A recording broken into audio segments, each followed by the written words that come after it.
All right, guys, we are back with another album reaction. Thanks so much for hanging out. I hope you're having a great day. Today, we're going to be taking a break from the rap and R&B that we've been listening to the past couple weeks. Although I have been enjoying the hell out of the music, there is a lot of other areas of music that I've not listened to, and I do want to give love to those bands as well. So today, the band that we're going to be listening to has been requested by so many of my friends, and I know they're very excited to hear my thoughts on them. That band is My Chemical Romance. I know that there is an entire generation of fans and people who have listened to and grew up with the band, and I know how much that band means to so many people. So I'm very excited to finally experience it, to see what people saw in them all those years ago. I'm going to be honest, when I was younger, I didn't have an emo phase. I didn't really listen to any emo music. In fact, as of right now, I'm currently playing in a band that plays a lot of 2000 alt-rock and emo punk music. And a lot of the bands that we play, I maybe know just the hits of those bands. So there's probably a lot of other artists that I should look into. If y'all have any recommendations of other musicians or artists around this era that you would like to see reviews of, please let me know, because I'd be very excited to hear them as well. But today's album is going to be Three Cheers for Sweet Revenge. This album came out in 2004, and it is just about 40 minutes long, so an average of about 3.5 minutes per song.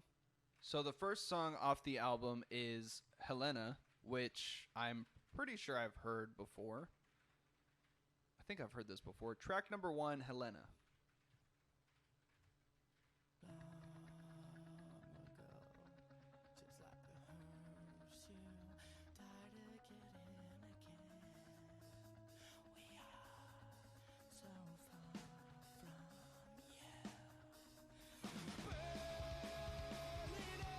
This sounds familiar.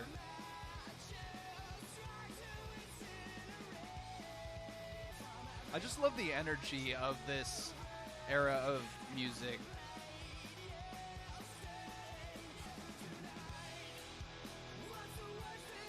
I love that breakdown.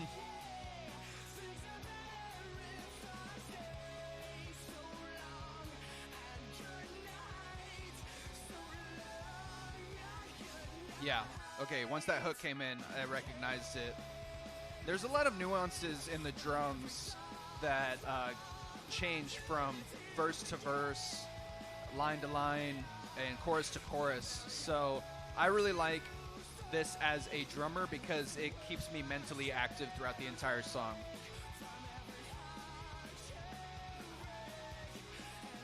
And then that echoing of the vocals is so iconic for this time in music.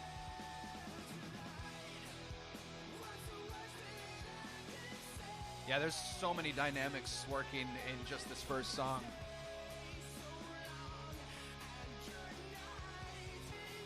Yeah, everything is able to stand on its own, from the guitar to the bass, drums, and vocals. It just blends in so well. There's a lot going on.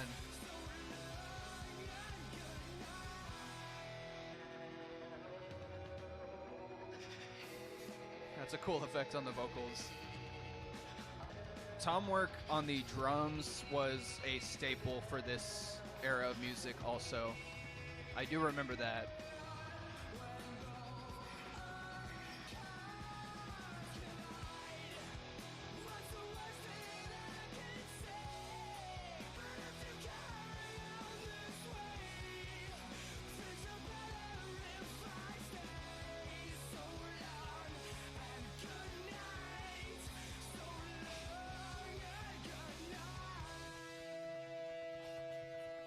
Okay.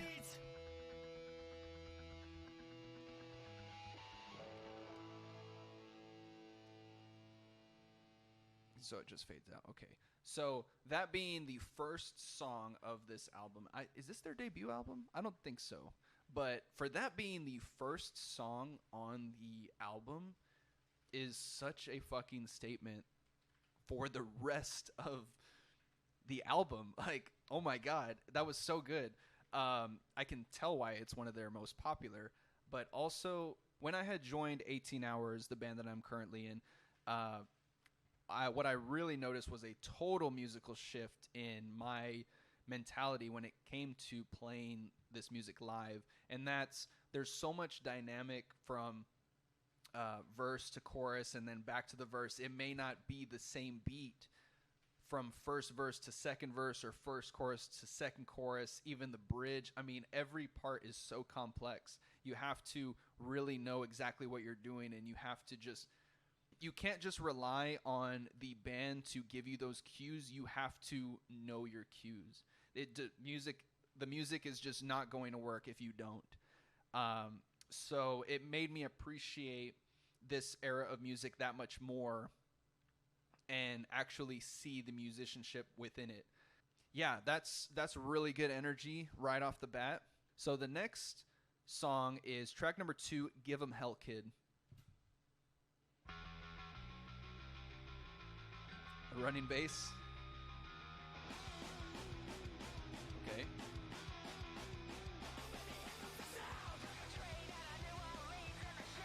Okay, wait a second.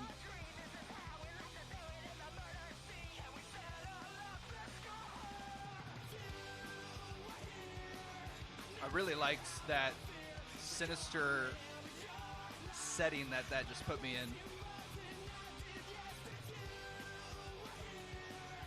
I think once the chorus comes in, you really get that My Chemical Romance style that they're known for.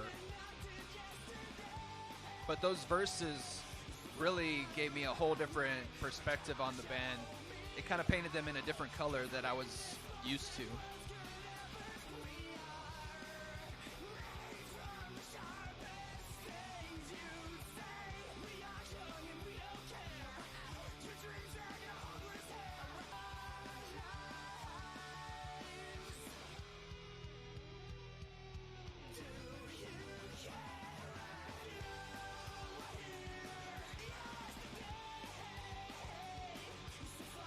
So much angst. I love it.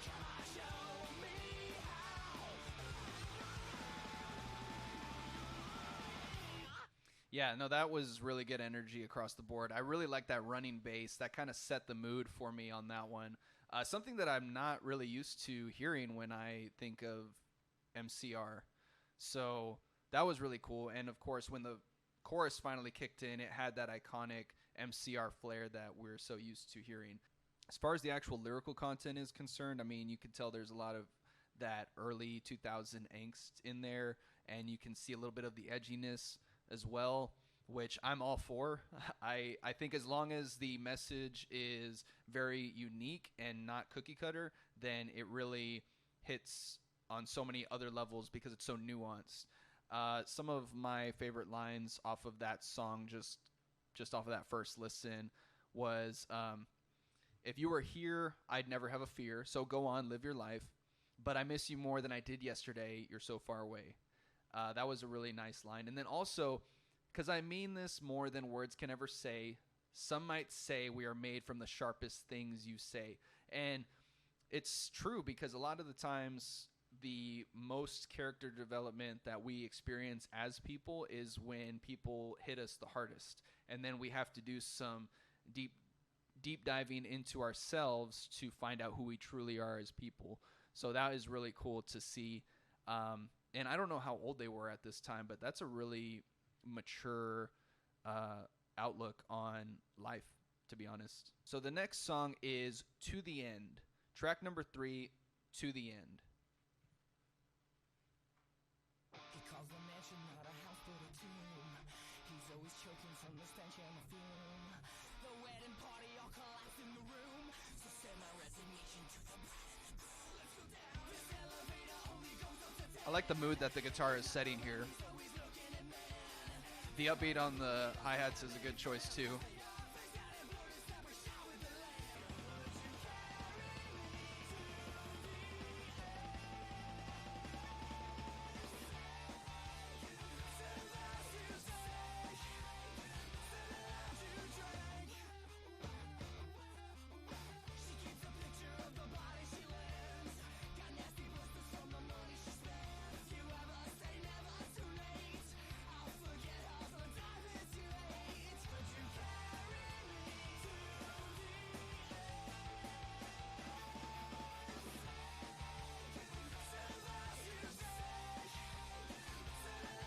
I like how that broke up between the first part of the chorus to the second part. I think they added some distortion or something into the guitars. Maybe just added the pedals. I'm not good on my guitar lingo. Most of my focus goes into the drums, so I'm sorry. Good breakdown.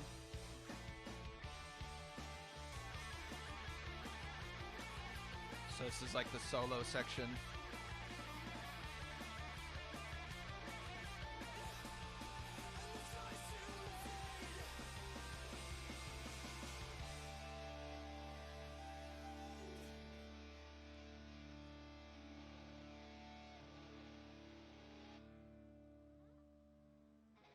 That was a good one. I was kind of on the fence about it at first, just when the verse and then that first chorus came in, but it was really building on me at the end. The chorus is really catchy, and I really do like how the guitar was setting the pace for it, and the drums following shortly after. The fill work with the drums seems like he kind of has the same style across most of the choruses, most of the verses. It's just very, very upbeat, and then the way it breaks up in those little subdivisions, the sectionalizing. Because this band came out in 2004, I'm not really familiar of what other bands could have been around at this time. I mean, I was in elementary school. I was 8 years old. So I don't really know of other bands that could have been playing stuff like this at that time. I think these guys could have been pioneers of this style of music at that time, or putting a new spin on it for sure. A lot of angst in the vocals, in the lyrics, and the actual melodies that he uses in his vocals. That was a good one. That was a good track. To the end, that's a good one. The next track is You Know What They Do to Guys Like Us in Prison. Oh, no. But now we're starting to see that era of the song titles where they go a little long. But you know what? I like that because there's a lot of character in those titles. So, track number 4. Oh, Lord. You Know What They Do to Guys Like Us in Prison. Not how I was expecting this song to start out. They say, come with your arms raised high. Well, they're never gonna get Okay. me. Like a bullet. Interesting way for it to go, but I do like it. This war against your fame on your mother's eyes. Say a prayer. Say a prayer. Yes. We're the chaos. We're like chaos. Too much to rate. Just That was a good hook right there.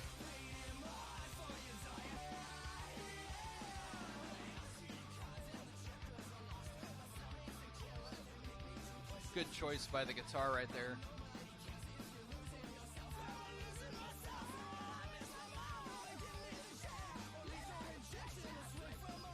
I like that echoing of the chorus or the verse, but it's like screaming.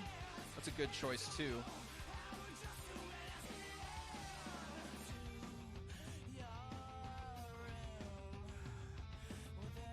Okay, yeah.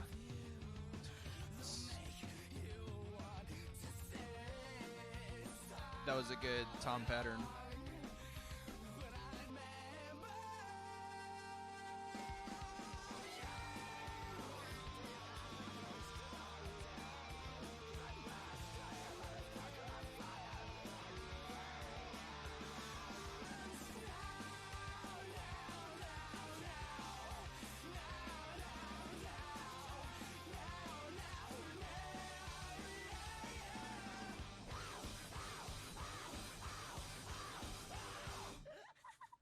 Okay, whoa, that was really cool at the end, the way they were building that up. And then 2 things I was noticing about the band. One is at the very end where the lyrics say, now, now, now, now.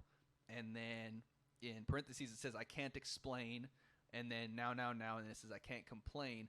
The way it's layered on top of each other just works on so many levels. It's this almost like internal voice that's just shouting, and it's like that dark spirit or demon that's in you that just wants to get out and has no way of really voicing itself. We all have it, it's just some people are maybe not aware of it as much as others are. And I always enjoyed that from these bands, the way they do it. And some of that echoing that I was mentioning earlier kind of piggybacks on that same idea, where he's doing his vocal work in a particular way, and then it's either him or someone else who's echoing it and filtered from behind, but it has a different presence, a different energy to it. It's almost heightened, where he's screaming, he's shouting, it's at the top of his lungs, but it's in the background, it's faded back in the mix, but it's the same person. It's just one of the voices, which is more front forward, is more at your chest level or more at your head space, and then the other one is what you're probably actually feeling on the inside, and that's what your thoughts are trying to communicate to you or to everybody else. It's not quite present as what you're actually saying. So that is a really cool technique in music to actually voice your emotions to other people. The other one is on the line at the very end. He says, "Do you have the keys to the hotel? Because I'm going to string this motherfucker on fire."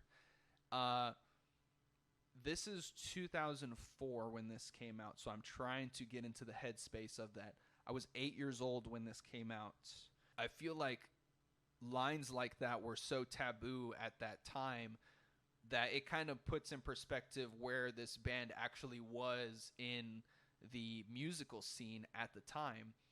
For a band to have said something like that on a commercial album, I don't think was widely accepted at the time. I'm pretty sure it wasn't widely accepted at the time. Although this would have been years after System of a Down, so things may have changed by that point. But point being is that line stood out to me, considering I was 8 years old when this came out. So just want to point that out. I think it's an awesome choice. I don't think whenever it comes to music you should ever suppress your thoughts or opinions. You just need to say what's on your mind, and it'll resonate with the right people. If it doesn't, then it's not for them. But the next song is one that I'm actually familiar with because we play it in the band, and since I've already heard it before, I'm going to give some different thoughts as the song is playing, maybe how I approach the song as a drummer, and just the musicianship behind it. That's where I'm going to approach song number 5, or track number 5, I'm Not Okay, I Promise. Together, that whole song is probably going to wind up making the cut because I have to explain mentally what is happening musically for that song. Now, I can't really do that on first listen for all the other songs, but that one in particular took a lot of listens to actually nail and get right. So when it comes to the way I approach songs as a drummer and musician, let's just use that song as an example. I would sectionalize it based off of how complex the actual part is. And this goes for anyone else as well. When it comes to how you want to approach practicing and learning a song from scratch, try to sectionalize the song in parts where they are the most complex and the least complex. By that I mean the beginning for the choruses and the verses, they're very straight rock beats. You stay either on the hi-hat or the ride or the crash, and then you just ride that out until there's a change. And then try to see how many measures or phrases that winds up being, and then you know that you can nail that part. Don't focus on that part as much. Start working on the next bit and the next bit. And then once you finally have all of those pieces figured out, then start piecing them together one by one until you have the complete picture, and then practice the hell out of it until you can't get it wrong. That's my mindset for it. Now, when it comes to the actual song itself, I do pride in trying to get the song as close to the album as possible, because that's what people resonate with the most whenever they hear the album, or whenever they hear the song either on streaming or on the radio. They air drum or air guitar or sing those parts because that's what they've heard hundreds of times, and they know exactly how it's supposed to sound. Whether they're musicians or not, they have mentally made those check marks or those check boxes that they want to hear when they listen to that song. So if you're a musician or a band and you're playing and you just don't get those reactions that you're looking for, I would maybe look at that. What is not working for this particular section? Why isn't it not resonating with people? Maybe they're missing that little bit that is the staple for the song. You know what I mean? Some of these fills, they probably are waiting to hear them. And if you play something different, that's going to sit with them. They're going to be like, I don't know why that just didn't hit me as well as it should have. So I would look at that. Another thing to have a mindset of is, let's say you're wanting to do your own thing. You want to approach a song a completely different way, and that's totally fine. Everyone should do their own thing. Everyone should express themselves the way they want to. But before you bend the rules, you need to learn the rules. So listen to the song, understand the little nuances that the song comes with, and then once you can totally understand the personality and character of the song, then start working on adding your own voice, your own flair, and do it that way, because people will come to appreciate it that much more. They understand that you have done your homework and understand the material, but then you also add your personality to the song and make it that much more enhanced and showing who you are as a musician. So, with all that being said, we now have track number 6, The Ghost of You.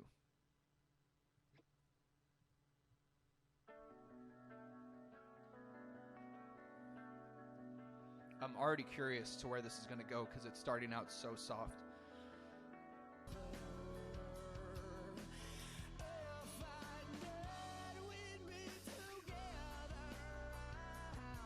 I like how the drums are cueing everything else. It's a good vibe going through here. There was a lot of brightness in that beginning.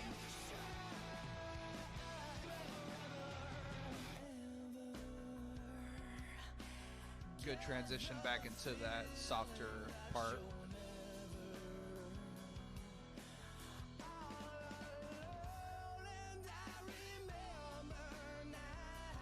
This song is really showcasing their actual musicianship, that they're not just one-dimensional.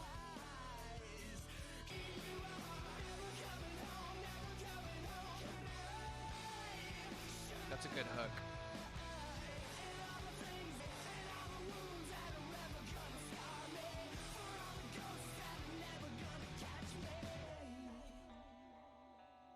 That's a good line.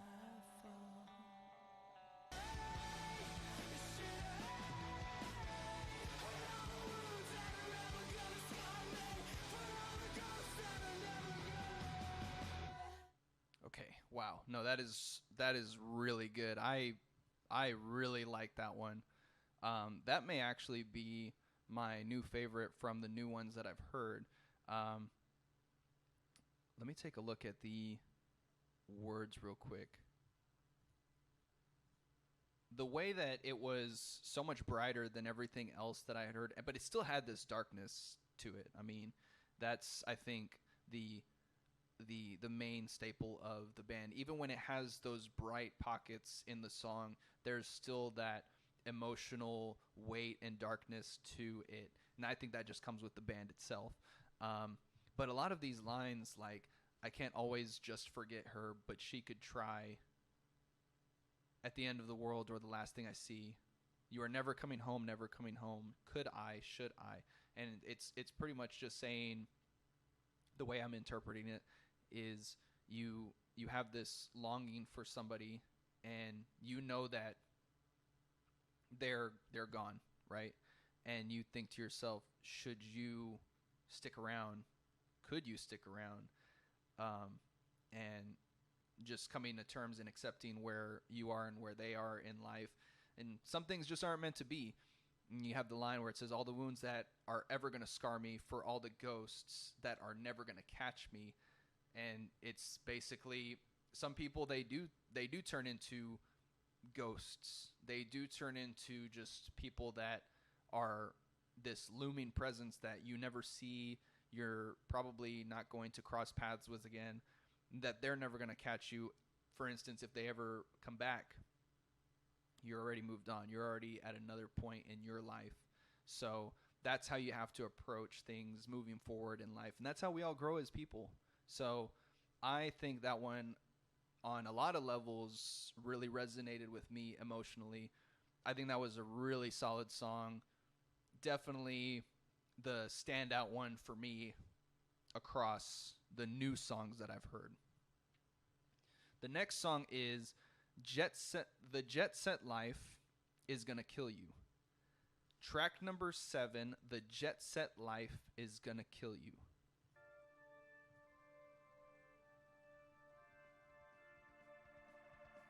Those synths are really cool. I like how the drums are building up.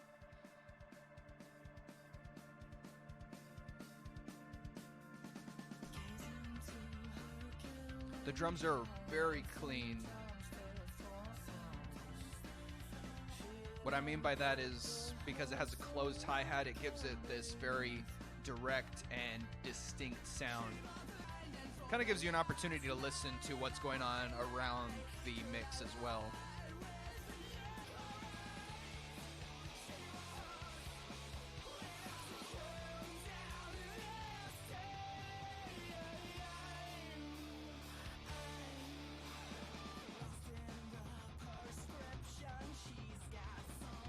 Good tom work.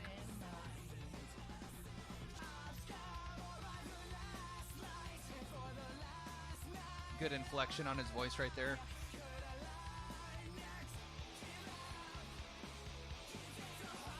I like how they accent those lines. She wants it all.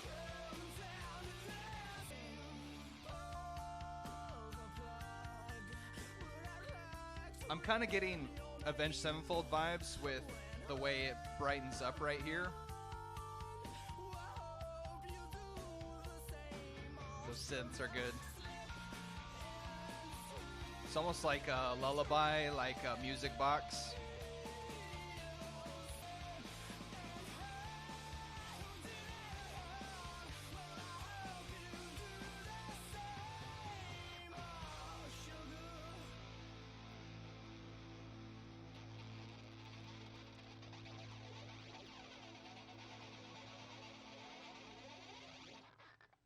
That was a good one. The inflection in the singer's voice across a lot of these songs and his storytelling. I mean, he is definitely an artist in his own right and a poet, literally, I think, for a whole generation. I mean, there's so many emotions that he is displaying from himself and that resonated with so many people. And just putting myself in that era of elementary, middle, and high school, I can see how it resonated with a lot of people going through all of the angst that comes with being a teenager. There's a lot of internal struggles. I mean, I don't want to discount what people go through whenever they're teenagers. I was a teenager. And there's a lot of emotions that you have, whether it's stuff that goes on with your parents or at school or with friends, people coming in and out of your lives, whether that's relationships or friendships. And you, depending on the environment that you live in, you don't have any outlets or ways of coping and accessing those parts of your mental state or psychology. And that comes with time, right? That comes with growing up, experiencing new things, but also making sure that you have conversations with yourself. I think it's totally healthy to have conversations with yourself. And because if you don't have conversations with yourself, how can you expect anyone else to? You need to be able to fully embrace who you are as a person. You need to be so grounded in yourself that no matter who comes in or out of your life, that you will always be whole and solid with your center. And always remember who you are. And that comes with having conversations with yourself. If you need other people to talk to, you can always go to therapy. You can always go to other friends.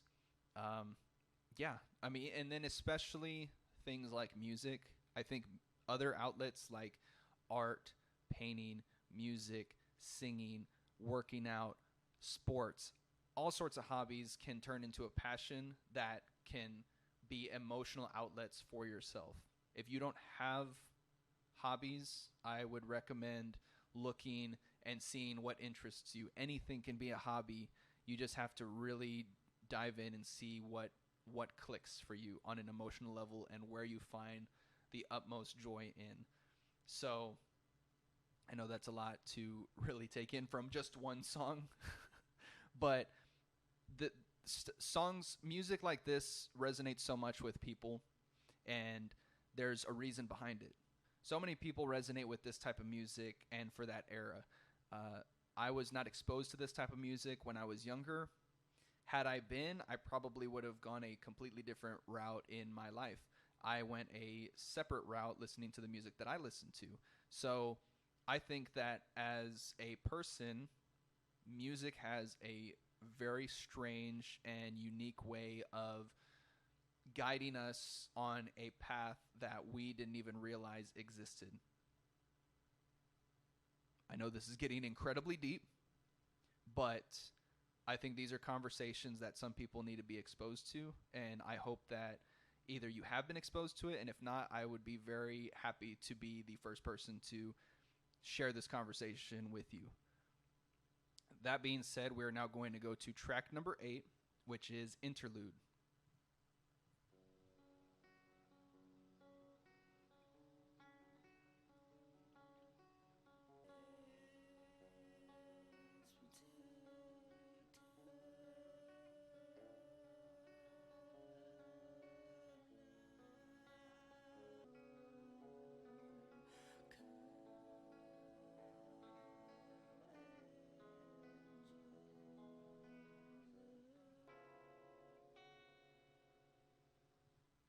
It goes straight into the next song. I'm going to pause it right there. That is probably the halfway point of the album, at least the way they want to break it up.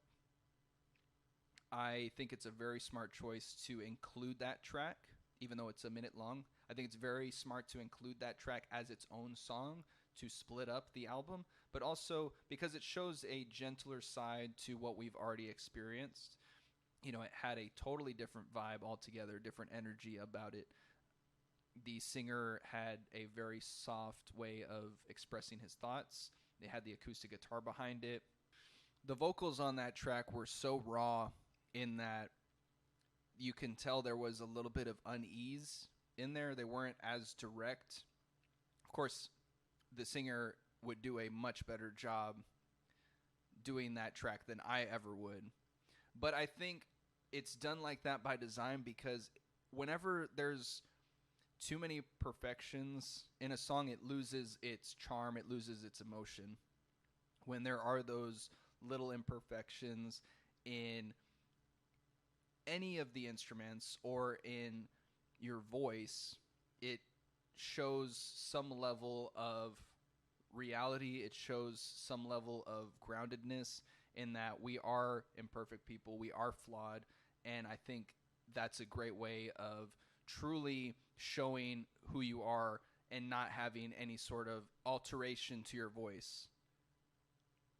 So, with that being said, we have track number 9, Thank You for the Venom.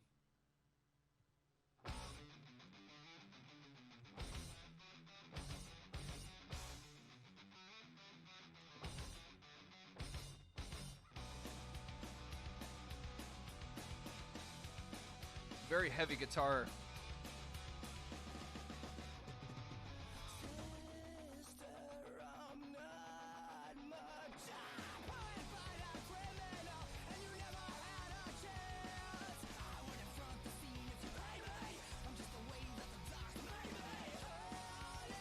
I like how those lines were delivered.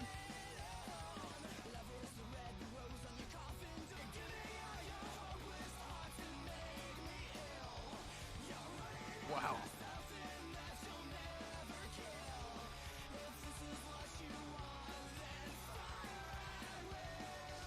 Wow.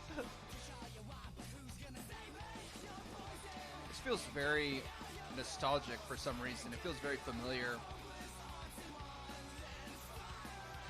God, that's such a great chorus.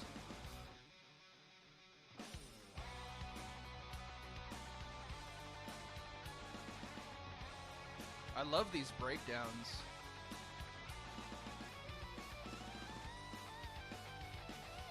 That's a great solo. These songs are so dense when it comes to the instrumentation.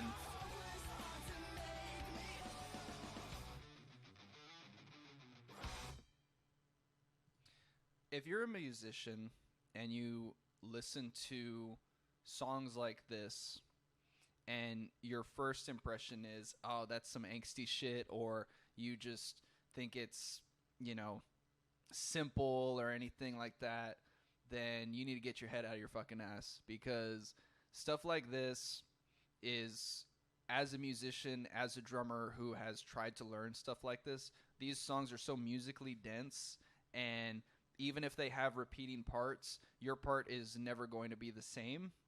And even within the measures, the phrases, there's so many different nuances that go from one part to the next. And it's literally all of the homework that you need to do to make sure that it comes out like the album. Just listening to that with all the different dynamics, all the different fills, the different patterns, whether it's on the hi-hats, the ride, the crash, the toms, and then whenever the music falls out, hitting your cues without having to rely on the band to give you those cues, that is so masterful and so difficult to do. And the fact that they were able to piece that together without any sort of blueprint, they were the ones who created that, is mind-blowing. So as a musician who now learns their music to play live, and me thinking, oh my God, how do I do this? You know, where do I even begin to piece this together? Well, these guys pieced it together with nothing. This didn't exist before they played it. That was a really, really good song, and I loved that chorus. So now we have track number 10, Hang 'Em High.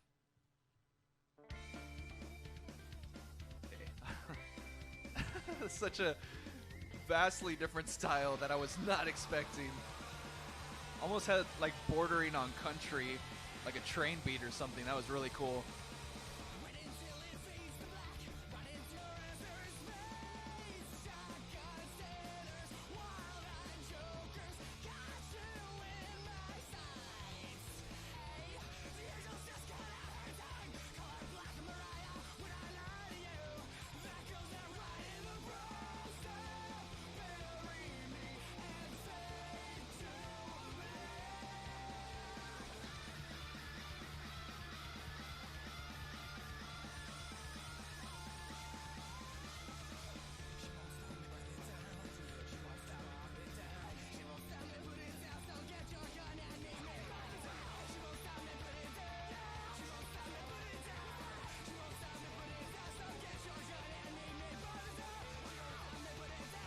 Wow. There's a lot of energy in this.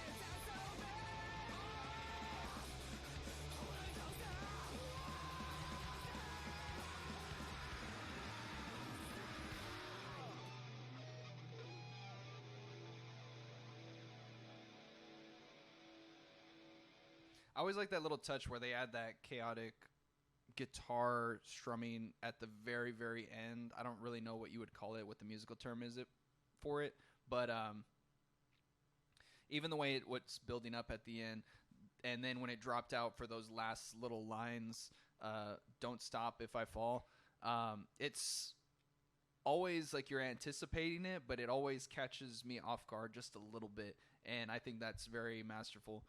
Yeah, there was a lot of different elements going on in here that we hadn't heard before. I do like a lot of the Western references in the vocals and just that pattern at the very beginning. A lot of really cool things musically that, again, I wasn't expecting from the band, but I now know that they are capable of it. I think for people who never listen to the band, they paint them in such a one-dimensional light. But then when you actually explore them, you see all the different nuances that they bring to the table musically and emotionally. You can pull out, and a lot of these lines, they don't really have any sort of rhyming scheme, which is very refreshing because it really brings me back to the early 70s and 60s of songwriting with bands like Queen, Blue Oyster Cult, where none of the lyrics really had a lot of rhyming schemes. It was just storytelling. So I think that is a really interesting dynamic that they brought to the table. It's just good storytelling. No other way to put it. So the next song is another long title, and that is It's Not a Fashion Statement, It's a Death Wish. Track number 11, It's Not a Fashion Statement, It's a Death Wish.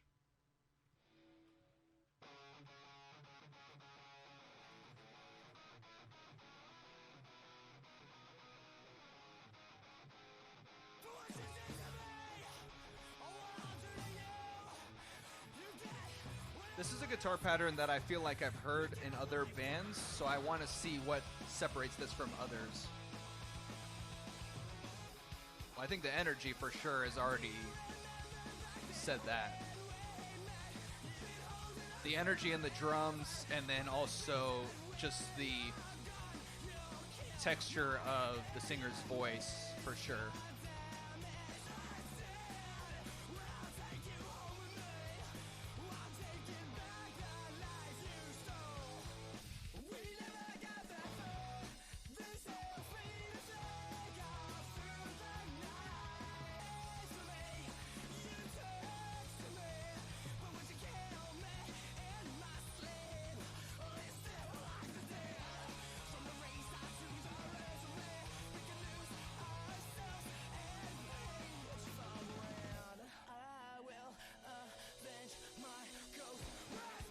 There's a lot happening lyrically that I really like.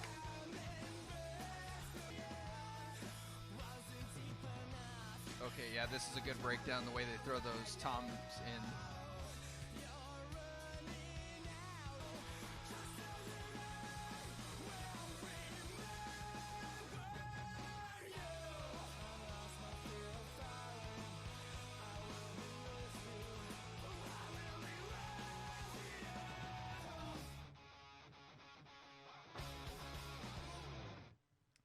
I think that was amazing. At the very beginning, I said, yeah, the guitar part, it sounds like what I've heard in the past. I mean, even to the last little end of that phrase, the guitar did a turn that I wasn't expecting, but it was something that I felt I've heard before from another band. And to MCR's credit, they probably were the one who originated that. I don't know. But when the band finally came in, and I think the singer, I keep saying the singer, but I think the singer is Gerard Way, right? I don't think there was another singer before him. Anyways, I'm going to say Gerard until someone corrects me. Gerard has a amazing voice, and just it cuts and it hits in a very unique way, where even I've only heard a couple of songs before this album, and this still resonates with me on an emotional level, even in his inflection, in his melodies, the way he constructs the melody for his vocals. It's a very nostalgic and familiar feeling, like I've heard these songs hundreds of times before, but I'm hearing them for the first time. And then even in the storytelling, again, I can't really pick out a favorite line from this song, because all of it is amazing. But just some of the things like the damage you've inflicted, temporary wounds, I'm coming back from the dead, I'm taking back the life you stole. I mean, I think to some degree we all feel those things before, but he's the one who put it to paper, right? And that's what resonated with a lot of people. I think this is a really good song for lyrical inspiration, and just overall this entire album has given so much musically to just sink your teeth into. I'm feeling very solid about this entire album. I really like what it's offered so far. So now we have track number 12, Cemetery Drive. I like how the drums are starting out. In the dress your husband hates, lay down, mark the grave.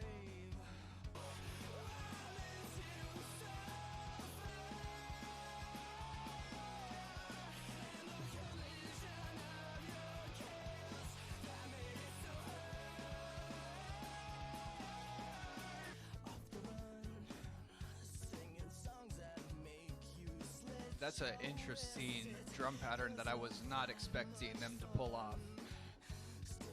I like it.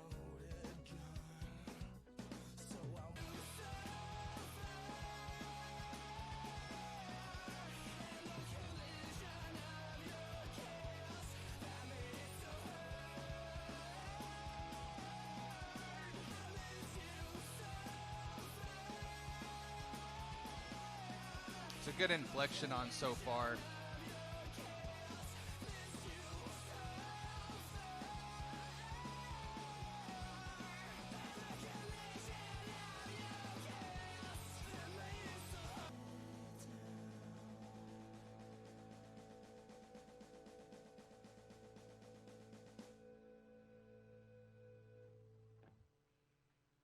There's a lot musically that was happening there that was, again, vastly different than what we've heard from the other songs so far.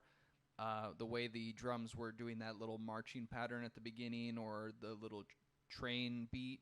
And then at a certain point, it added a different flair that we had not heard from the drums compared to the rest of the album, which I really enjoyed. It kind of gave it a groovy, funky style.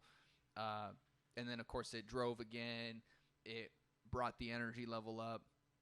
The vocals, as always, Gerard is just continuing to deliver and continuing to surprise with the way he's telling his stories and with those inflections in his voice. That's another song that I have never heard before, but it just clicked because of his approach with the vocal melody. We are on to the last song of the album, which is track number 13, I Never Told You What I Do for a Living.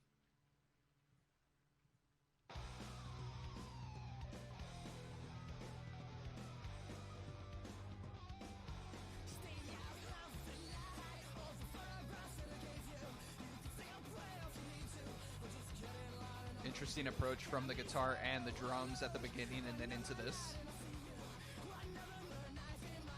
Now we're driving.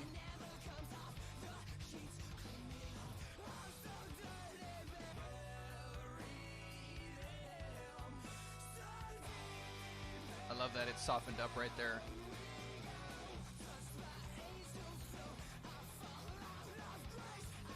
I like how the instruments are accenting on the words.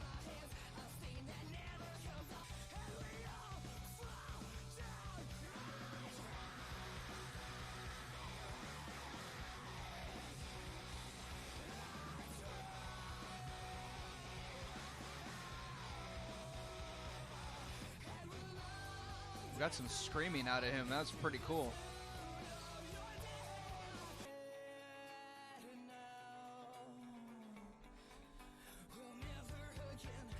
The peaks and valleys that they have in their music is amazing.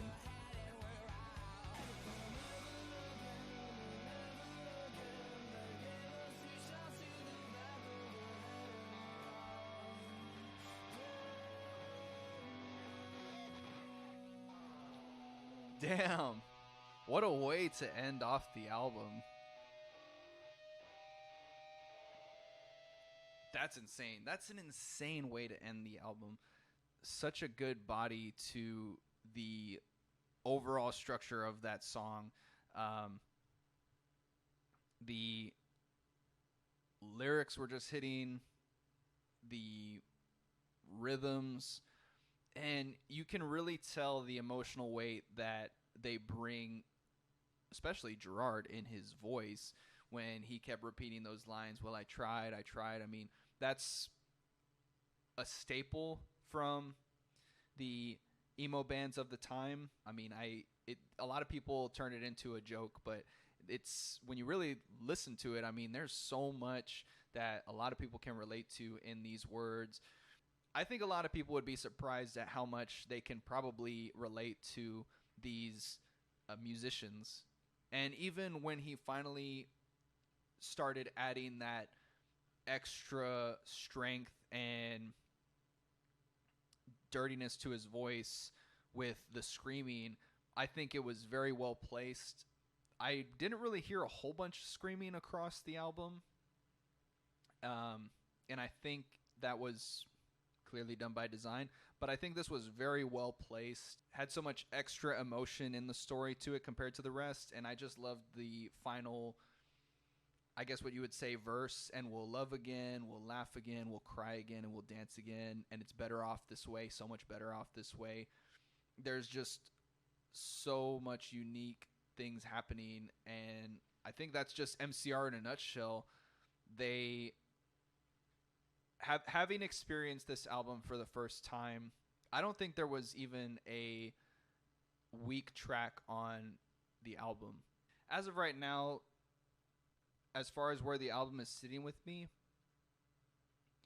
I'm going to go with a strong 8.5 to 9 out of 10 with this album. And I think it's because it just, on all fronts, it really sat well with me.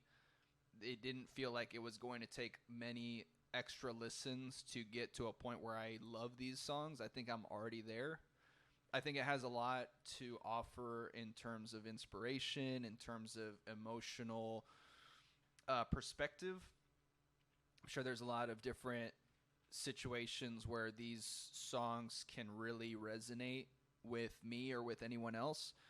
And I think even for the musicianship, there's a lot that goes on. I mean, you can hear the songs sort of blend together, but there's enough distinction from one track to the next where they each have their own unique personality. Gerard Way totally carries this band completely, actually. And that's not to discredit the rest of the band. I think they all work and gel together very well. And I'm excited to hear much more of MCR and finally catch up to speed with everybody else. Consider me a fan now, for sure. But with that being said, I hope y'all enjoyed this video. If y'all have any other thoughts on My Chemical Romance or any other of the bands from this era, if you have any other recommendations of other bands that you would like for me to review, please leave them in the comments. And I hope y'all have a great rest of y'all's day. Thank y'all so much for hanging out, and I'll talk to y'all later. Thanks.